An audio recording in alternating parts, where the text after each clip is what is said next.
आम्ही आहोत आता प्रयागराजच्या रस्त्यावर आणि इथं साहेब आमचे इथं उभं आहे आणि या साहेबांमुळे आता आपण सुरुवात करतोय.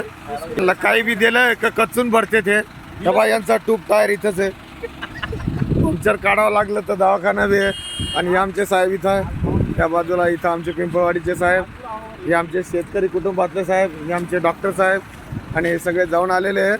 आणि सगळ्यात महत्त्वाची गोष्ट म्हणजे आमचे डॉक्टर असल्यामुळे आमच्या पेशंटला तो डॉक्टर लुटू शकला नाही, आम्हाला फसवू शकला नाही. आमचे जरी 2 पेशंट आजारी होते तरी आम्ही डॉक्टर सोबत असल्यामुळे त्याचं तोंड बंद करून पाहिजे तो इलाज फक्त करून घेतला. धन्यवाद डॉक्टर साहेब. तुमचा आशीर्वाद राहू द्या सगळ्या पेशंटवर, तुमच्या गोळ्या बरोबर राहू द्या. आणि ही माझी बायको रागवणार नाही असं वाटतंय. धन्यवाद, नाही रागवली. माग बघितलं मग. तर हा, हे शेतकरी कुटुंबातले हे आपल्याला बोलणार आहे 2 शब्द. आणि यांचा खरंच मुख्यमंत्री साहेब, तुम्ही जिथं कुठं असाल थोड्या वेळ जेवत असले तर थांबा, हात धुत असले तर धुवू नका, पण यांच्या प्रश्नाला एकदा उत्तर द्या. हा, कमून एवढी मोगलाई माजिली महाराष्ट्रात.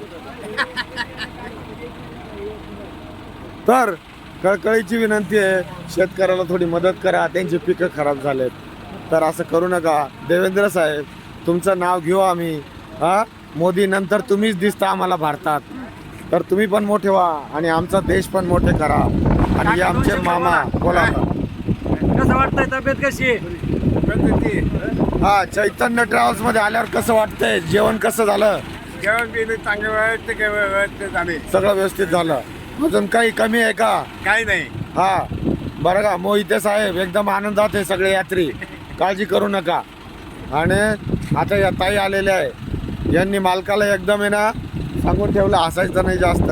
कुठे गेले मालक? गुपचूप बसत येते. आणि हे साहेब आहेत, यांच्या मिशा मला भाड्याने घ्यायच्या. काल आमचा रेट ठरलेला आहे. आणि या सगळ्या मोठ्यांमध्ये आमचे 2 छोटे कलाकार पण आहेत, जे वरण म्हणून वाढतात, देत काहीच नाही. असे 2 जण बसलेले आहेत गाडीत. आणि ही आमची चैतन्य ट्रॅव्हल्सची गाडी आहे. या बसमध्ये बघा हे सगळे प्रवासी आम्ही इथून चाललो आहोत. पावसाचं वातावरण 1-2 नाका आहे आणि अशा थोड्या मिनिटांनी आम्ही थांबत प्रवास करतोय. आम्ही सगळे आनंदित आहोत. आणि म्हणून या सगळ्या गोष्टीचा आनंद आम्हाला घेता येतो. तुम्ही माझ्याकडे धरा आता, मी दिसतोय ना? ओके. सगळ्यात महत्त्वाचा मुद्दा असा आहे की प्रवासामध्ये फक्त देव नाही, आपली प्रकृती पण महत्त्वाची आहे.